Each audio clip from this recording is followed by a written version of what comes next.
ស្បៃពីកាយសង្សារថា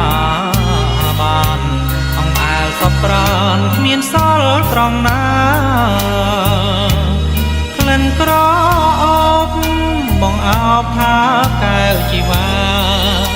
ឬព្រួយទុនអកាយាណែហាដំបូស្ដនមូលខ្លំលើដើមទ្រូងស្រីសាច់សខ្ចីមិនទ្រូងញភ័យព្រើលព្រើលនេត្រារូបមន្តស្រស់ដងខ្លួនសំនឹងហត្ថាជំកេះដូចទេពធីតាឲ្យចេតនាមើលគ្មានទាស់អ្វីដើមទ្រូងប៉ះគ្នាពងងារស្រវាអោបបងកើភ្នែកអូនបិទទាំងសងពឹកសំប្រាប់បងថាកុំចោលស្រីអូនថាស្នេហ៍ស្មោះប្រគល់ជូនព្រមចារីចិនបងរំភើបលាយភ័យ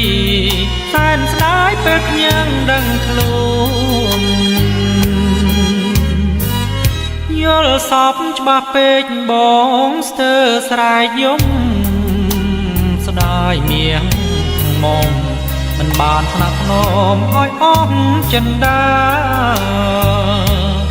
អូនសោតណាស់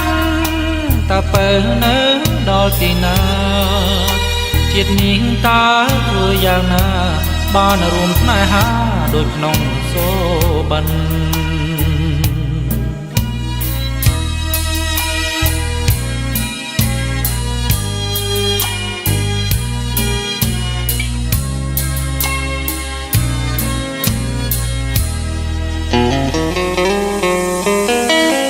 យល់សពច្បាស់ពេកបងស្ទើរស្រែកយំស្ដាយមៀងមុំមិនបានថ្នាក់ថ្នមឲ្យអស់ចិនដាអូនសាទណាស់តើបើនៅដល់ទីណា